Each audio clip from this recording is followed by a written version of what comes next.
बुंदेलखंड के ऐसे ही एक रोमांचक सफर पर चलते चलते हम पहुंच चुके हैं बिजावर के किले की ओर। बिजावर किला भारत के मध्य प्रदेश राज्य के छतरपुर जिले में स्थित एक गांव है। यह गांव एक ऐतिहासिक गांव है। बिजावर का इतिहास गोंडों और बुंदेलों के शौरवीर की गाथा सुना रहा है।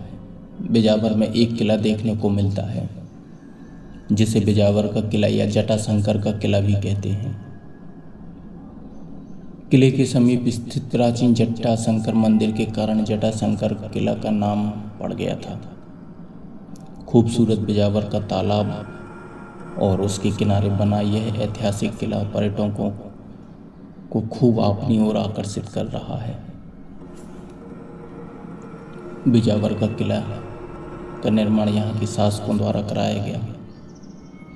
इस नगर और दुर्ग के संस्थापक विजय सिंह नाम गौड़ सरदार ने कराया था। यह गढ़ा मंडला के राजा का नौकर हुआ करता था। इस समय इस इलाके में गौड़ लोगों का ही राज्य चला करता था। बाद में यह क्षेत्र छत्रसाल के अधिकार में आ गया था। विक्रमी संवत 1826 में गुमान सिंह ने यह क्षेत्र अपने चाचा वीर सिंह जी देव को दे दिया था। इस समय गुमान सिंह बांदा और अजयगढ़ के राजा थे। विक्रमी संवत 1850 में बांदा के प्रथम नवाब अली बहादुर से चरखारी में बुंदेलों से एक युद्ध हुआ। इस युद्ध में वीर सिंह देव मारे गए थे। फिर विक्रमी संवत 1859 में हिम्मत बहादुर ने इनके पुत्र केसरी सिंह का पक्ष ले लिया था। विक्रमी संवत 1859 में अली बहादुर ने उन्हें बिजावर का शासक घोषित कर दिया था। जब अंग्रेजी सत्ता स्थापित हुई उस समय चरखारी तथा छतरपुर राज्य के बीच सीमा विवाद काफी खड़ा हो चुका था। इसमें केसरी सिंह को काफी नुकसान उठाना पड़ा। केसरी सिंह की मृत्यु के पश्चात रतन सिंह बिजावर का उत्तराधिकारी बन चुका था। धीरे धीरे समय निकलता गया और वो अपना राज अच्छा चलाता रहा। बाद में विक्रमी संवत 1868 में इन्होंने बिजावर राज्य का पृथक सिक्का चलाया। यह सिक्का बिजावर राज्य में ही चला करता था। फिर इसकी मृत्यु 1890 में हुई।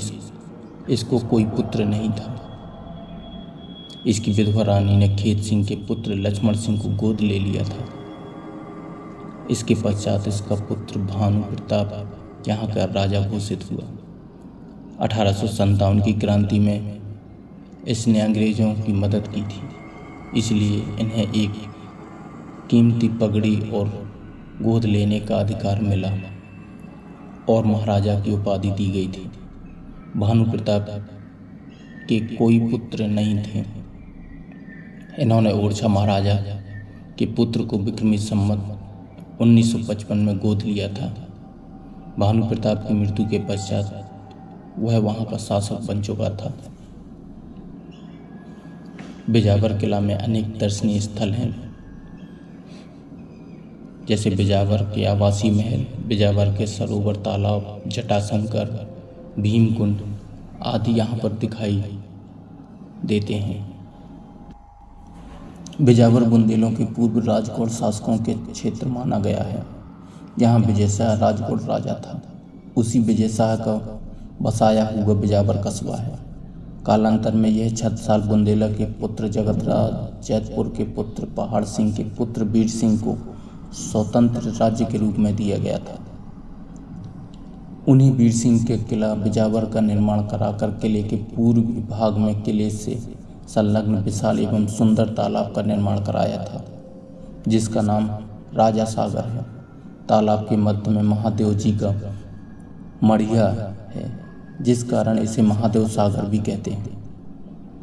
एक पूर्ववर्ती राज्य की स्थापना 1450 के आसपास के क्षेत्र में राजगौड़ प्रमुख में से एक ने की थी। लगभग 3 शताब्दियों बाद पन्ना बंगाला राजपूत नेता छतरसाल पन्ना राज्य के शासक चुने गए थे। खटोला महाराजगंज से लगा हुआ स्थान था। आज यह वीरान है। गौड़वान शासनकाल में यह सूरज शाह राजगौड़ राजा की राजधानी थी। राजा बाबू पहाड़ पर सूरज शाह राजगौड़ के किले में भग्नावशेष शेष खड़े हैं। खटोला नगर के चारों ओर 7 तालाब थे जो नगर परकोटा के अंदर थे। राजा बाबू पहाड़ की पठार में किले के उत्तरी भाग में 3 तालाब थे जो फूट चुके हैं। शेष बिलाई तालाब, नया तालाब, गढ़ी तलैया एवं कनकुआ तालाब अभी भी स्पष्ट है। जोधपुर तालाब गौड़वानी शासनकाल में शाह नगर एवं जोधपुर चौथा शाह राजगौड़ राजा के राज्य में 2 बड़े नगर थे। जोधा शाह की राजधानी मुख्यालय जोधपुर थी तो उसने अपने शासन के नाम से कस्बा बनाया था। पन्ना एवं छतरपुर जिले के विस्तृत केन अभयारण्य के सर्वेक्षण में गुमान की गढ़ी स्थान से राजगौड़ राजा गुमान सिंह संघ द्वारा 17-18 शताब्दी ईस्वी की अनुमानित निमित गढ़ी चिन्हित हुई थी। इस गढ़ी से तकरीबन 3 किलोमीटर दूर केन नदी के रपटा पर स्थित सदाशिव प्रतिमा के आसपास शिव मंदिर होने का अनुमान है।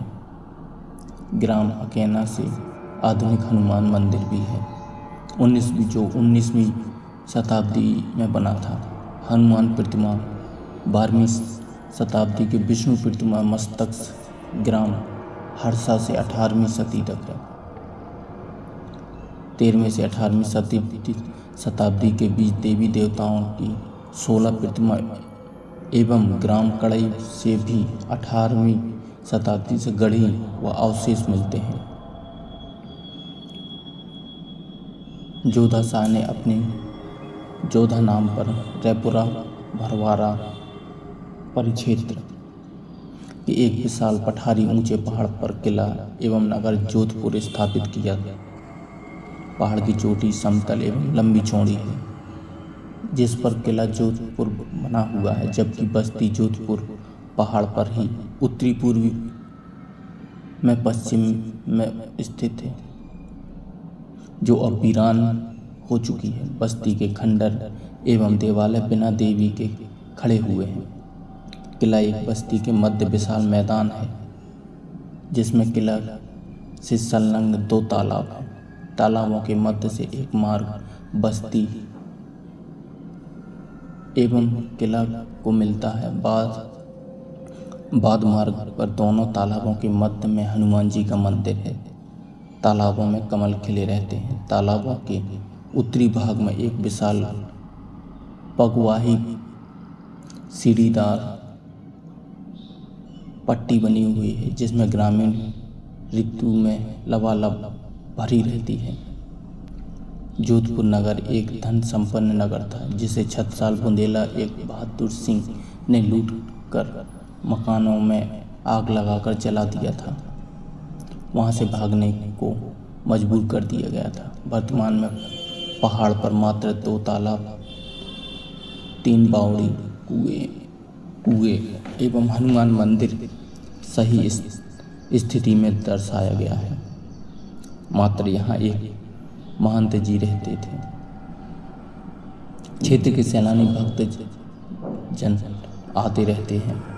अजयगढ़ पन्ना को मिलाकर बना। पन्ना का वर्तमान जिला अजयगढ़ और पन्ना को मिलाकर बनाया गया है। अजयगढ़ का कुछ हिस्सा काटकर इसमें शामिल किया गया है। मूल रूप से इस नगर को बंदोबस्त राजगौड़ शासनकाल में गौड़ जाति ने किया था, लेकिन इसका महत्व छत्रसाल की राजधानी बनने के बाद बढ़ गया। खोजों से सिद्ध हो चुका है कि इस जिले में रहने वाले प्रारंभिक आदिम पुरुष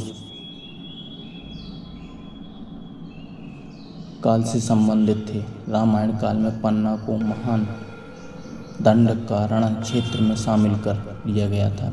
यह जिला मौर्य, शुंग और गुप्त वंश का विशाल साम्राज्य का हिस्सा माना जाता है।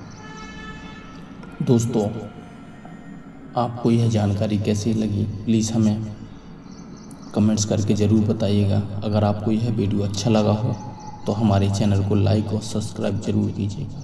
नमस्कार।